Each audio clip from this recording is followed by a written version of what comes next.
योजना का भारी विरोध हो रहा था। विपक्ष भी सरकार से इसे वापस लेने की लगातार मांग कर रही थी और इसी को देखते हुए नेता प्रतिपक्ष तेजस्वी यादव ने भी आज यानी कि 22 जून को राजभवन मार्च करने की बात कही थी। इसी सिलसिले में राजधानी पटना में नेता प्रतिपक्ष तेजस्वी यादव ने विधायकों के साथ राजभवन मार्च किया और आपको बता दें कि विधानसभा से राजभवन तक पहुंचे। यहां पर उन्होंने राज्यपाल को ज्ञापन सौंपा और इस दौरान उन्होंने कहा कि पूरे देश के युवा अग्निपथ योजना से आक्रोशित हैं। युवा जो है अग्निपथ जो लॉन्च हुआ है इससे आक्रोशित है। कोई दिक्कत नहीं है। साफ तौर पे कि 75% बेरोजगार होने की संभावना सबसे अधिक है।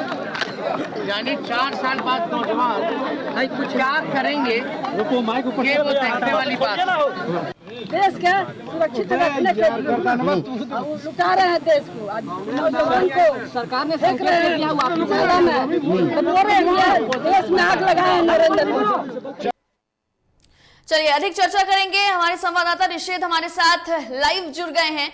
निषेध, आज आरजेडी की तरफ से राजभवन मार्च किया गया, ज्ञापन भी सौंपा गया है। ये जो मार्च आरजेडी ने किया है, ये जो पैदल मार्च किया है, क्या लगता है इससे सरकार पर कितना दबाव बनने वाला है? क्योंकि सरकार ने तो ये साफ किया है कि इस योजना को वापस नहीं लिया जाएगा। बिल्कुल, देखिए पूजा, दबाव बनेगा या फिर नहीं बनेगा ये तो आने वाले वक्त में पता चलेगा, क्योंकि लगातार अगर हम बात करें तो केंद्र सरकार भी झुकने को तैयार नहीं है।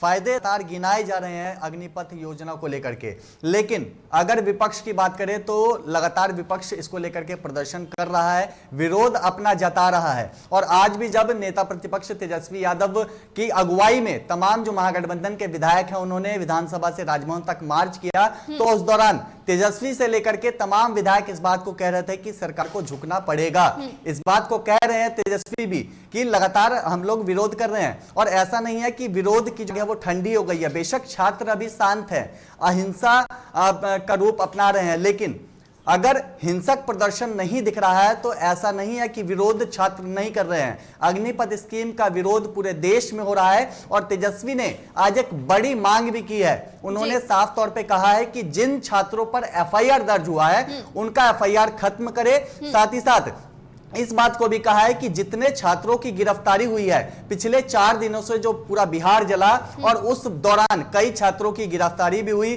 प्रशासन अलर्ट मोड पर थी और एक्शन में थी और उस वक्त कई लोगों को गिरफ्तार किया गया था। तो उन गिरफ्तार छात्रों के लिए एक बड़ी मांग तेजस्वी ने की है। साथ ही साथ जैसे ही वो ज्ञापन सौंपकर बाहर निकले हैं तो प्रधानमंत्री नरेंद्र मोदी से लेकर के बिहार के मुख्यमंत्री नीतीश कुमार पर एक जोरदार हमला बोला है और इस बात को कहा है कि प्रधानमंत्री से लेकर बिहार के मुख्यमंत्री नीतीश कुमार तक चुप्पी साधे हुए हैं, कुछ भी बातचीत नहीं कर रहे हैं। और इस बात को साफ साफ महागठबंधन ने बता दिया है कि अगर सरकार इस स्कीम को वापस नहीं लेती है तो इसी तरीके से विरोध प्रदर्शनों का दौर लगातार जारी रहेगा। इससे पहले भी नेता प्रतिपक्ष तेजस्वी यादव ने सरकार से इस योजना को लेकर 20 सवाल किए थे। वो सवाल भी हम चाहेंगे कि थोड़ा सा आप उसके बारे में भी जानकारी दें। लेकिन क्या लगता है कि जिस तरीके से लगातार विपक्ष सरकार पर दबाव बना रही है, इसमें कुछ और चेंजेस होने की उम्मीद नजर आ रही है इस योजना को लेकर के? और एक और सवाल आपसे ये रहेगा कि विपक्ष लगातार कई सारे मांग भी कर रही है इस योजना को लेकर,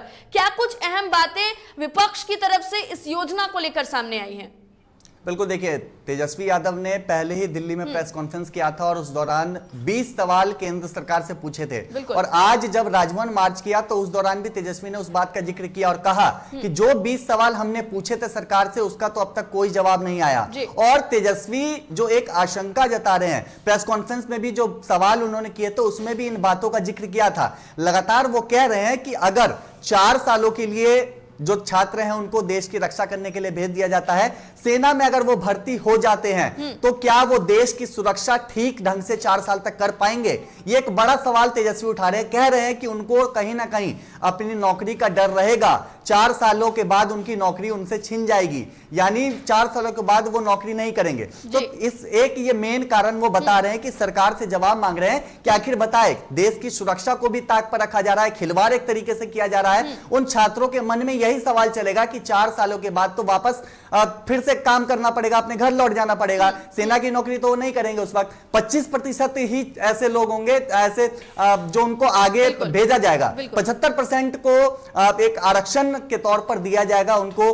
बिहार पुलिस में भी दिया जा सकता है आरक्षण, उनको मिल सकता है। और भी कई विभाग हैं जहां पर आरक्षण मिलेगा। लेकिन तेजस्वी कह रहे हैं कि कहीं ना कहीं केंद्र सरकार इस बात को चाहती है कि पूरी तरीके से हिंसा भड़के, और इसीलिए ना तो प्रधानमंत्री कुछ बातचीत कर रहे हैं। बिहार में इतना बवाल हुआ, बिहार के मुख्यमंत्री नीतीश कुमार ने कोई बातचीत नहीं की, और एक चीज कह रहे हैं कि विरोध जारी है, लगातार जारी रहेगा, सरकार को झुकना पड़ेगा। तो विपक्ष अपना विरोध जारी रखेगी और उनका साफ तौर पर कहना है कि सरकार को झुकना पड़ेगा। निषेध, बहुत शुक्रिया आपका अधिक बातचीत के लिए और अधिक जानकारी के लिए।